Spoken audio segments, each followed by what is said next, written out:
Hello everyone, welcome back on commerce hurricanes. दोस्तों, आज मैं आप सबके लिए इंपॉर्टेंट इन्फॉर्मेशन लेकर आई हूँ। सीबीएसई ने रिवाइज्ड सिलेबस भेज दिया है, जो कि आपका सिलेबस डिवीज़न शो करता है। टर्म 1 में क्या क्या सिलेबस आएगा और टर्म 2 में क्या क्या सिलेबस आने वाला है, ये हम डिस्कस करेंगे।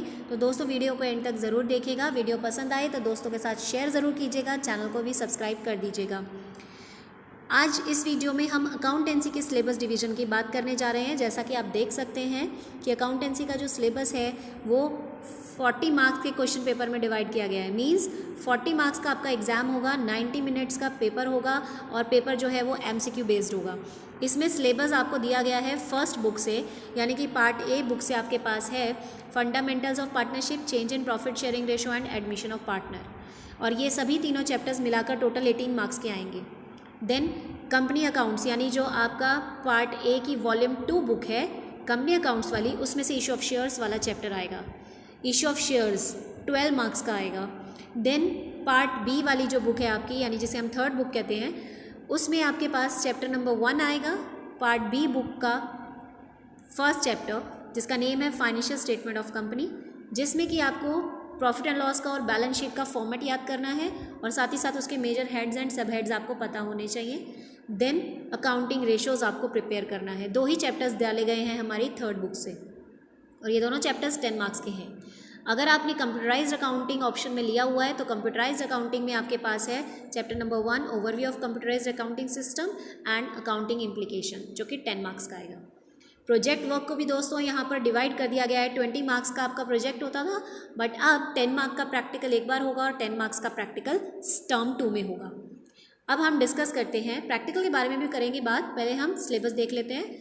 पार्ट ए जो है आपका सिलेबस, उसमें क्या क्या करना है दोस्तों। देखो, चैप्टर नंबर 1 जो है आपके पास, यानी जो आपके पास फंडामेंटल्स ऑफ पार्टनरशिप है, उसमें आपको पार्टनरशिप के पूरे फीचर्स, पार्टनरशिप डीड, उसके रूल्स रेगुलेशन सब पढ़ने हैं। Fixed and fluctuating capital account पढ़ना है। Preparation of P&L appropriation account भी आपको पढ़ना है। साथ ही साथ यहाँ पर जो हम goodwill methods of valuation of goodwill पढ़ते हैं वो भी करना है। तो मतलब जो चैप्टर 1 में लास्ट टाइम भी कुछ डिडक्शन नहीं था, इस टाइम में नहीं है, फुल चैप्टर आपको पढ़ना है। सिर्फ एक चीज़ है जो यहाँ पर दी गई है, that is raising and writing of goodwill का जो टॉपिक है वो एक्सक्लूड कर दिया है, वो आपको नहीं करना है। इसके बाद चैप्टर नंबर 2 की बात करते हैं, यानी change in profit sharing ratio. दोस्तों, ये भी पूरा चैप्टर आपको करना है, इसमें कोई चेंज नहीं है। और चैप्टर नंबर 3 यानी एडमिशन ऑफ पार्टनर जो है, इसमें जो जो टॉपिक्स दिए गए हैं वही आपको करने हैं। जैसे कि इसमें दिया गया है effect of admission of partner और change in profit sharing ratio, यानी कि न्यू रेशो हम जब कैलकुलेट करते हैं उसके सारे केसेस आपको पता है होने चाहिए। गुडविल का ट्रीटमेंट कैसे होता है, revaluation of assets and liabilities कैसे होती हैं, वो भी पता होना चाहिए। एंड जो एक्यूमुलेटेड प्रॉफिट्स एंड रिजर्व का हम ट्रीटमेंट करते हैं वो भी। दोस्तों, यहाँ पर एडजस्टमेंट ऑफ कैपिटल का टॉपिक मेंशन नहीं है, तो इसका मतलब लास्ट टाइम भी जैसे वो सिलेबस से डिलीट हुआ था, तो होप इस टाइम भी वो डिलीट हुआ है, तभी उसको मेंशन नहीं किया गया। कंपनीज़ वाले चैप्टर में आपको देखो ये पूरा का पूरा चैप्टर पढ़ना है, जिसमें आपके पास शेयर्स हैं, शेयर कैपिटल के बारे में है, ओवर सब्सक्रिप्शन अब सब्सक्रिप्शन का केस है, देन आपके पास री इशू, फॉरफीचर, ये सारे केसेस हैं। तो दोस्तों, जो लास्ट टाइम था सिलेबस में कोई चेंज नहीं था, पूरा का पूरा चैप्टर आया था, वैसे ही इस टाइम भी पूरा चैप्टर आपको पढ़ना है। पार्ट बी में से जो आपके पास सिलेबस में आएगा वो है एनालिसिस ऑफ फाइनेंशियल स्टेटमेंट, जिसमें आपको पढ़ना है कि फाइनेंशियल स्टेटमेंट यानी chapter number 1 complete and ratio के सभी रेशोज आपको पढ़नी है, कोई भी चीज़ डिडक्ट नहीं हुई। अब बात करते हैं हम टर्म 2 की। टर्म 2 में देखिए दोस्तों, आपका जो सिलेबस है वो फिर से 40 मार्क्स के एग्ज़ाम में होगा, 40 मार्क्स का एग्ज़ाम होगा, और जो सिलेबस टर्म 1 में आ चुका है वो टर्म 2 में नहीं आएगा।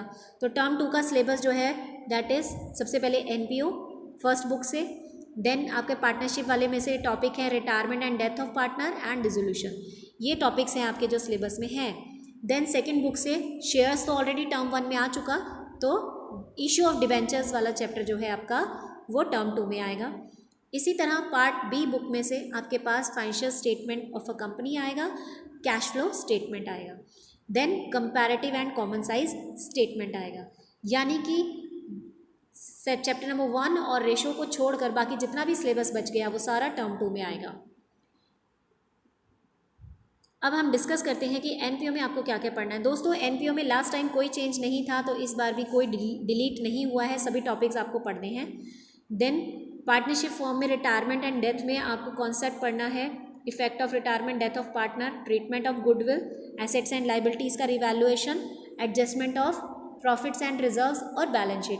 दोस्तों यहाँ पर भी कैपिटल के कैरी डाउन निकालने के बारे में कुछ मेंशन नहीं है, तो आई थिंक वो टॉपिक फिर से इस साल भी डिलीट किया गया होगा। नेक्स्ट है calculation of deceased partner share profit, only this topic you have to do, बाकी टॉपिक आपको यहाँ से नहीं करने। देन डिसोल्यूशन ऑफ पार्टनरशिप में पूरा चैप्टर आपके पास आएगा। इसके बाद बात करते हैं हम अकाउंटिंग फॉर डिबेंचर्स। इसमें आपको देखो दोस्तों डिबेंचर्स का टॉपिक पढ़ना है, issue of debentures at par, at premium, at discount, सभी केसेस आपको पढ़ने हैं। साथ ही साथ issue of debenture for consideration other than cash और debenture as a collateral security, ये टॉपिक्स भी आपको पढ़ने हैं। Writing off and loss of issue of debentures भी आपको पढ़ना है। दोस्तों ये सारे टॉपिक्स आपके सिलेबस में हैं और बहुत इंपॉर्टेंट हैं।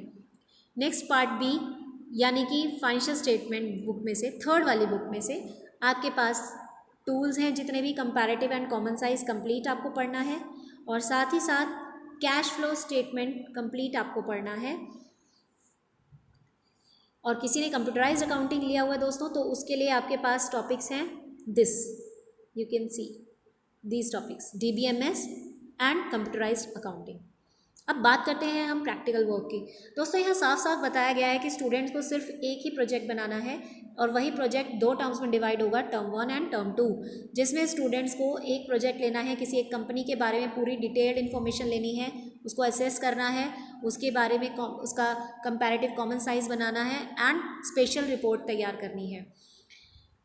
टर्म 1 जो आपका प्रैक्टिकल होगा दोस्तों वो कुछ इस तरीके से डिवाइड है। वैसे तो प्रैक्टिकल आपका 20 मार्क्स का होता था, बट अब उसका डिवीजन हो गया है, 10 मार्क्स का टर्म 1 में आएगा और 10 मार्क्स का टर्म 2 में। रिटर्न टेस्ट जो होगा आपका 6 मार्क्स का होगा, प्रैक्टिकल फाइल आपकी 2 मार्क्स की होगी और जो वाइवा आपका होगा वो 2 मार्क्स का कंडक्ट होगा। सेम वे टर्म 2 में रिटर्न टेस्ट 6 मार्क्स का होगा, प्रैक्टिकल 2 मार्क्स के और जो आपका वाइवा है वो भी 2 मार्क्स का। तो आई होप आपको मैंने अकाउंटेंसी का सिलेबस डिटेल में बता दिया है। दोस्तों वीडियो को ज़्यादा से ज़्यादा शेयर कीजिएगा ताकि सब तक ये जानकारी पहुंचे। Thank you.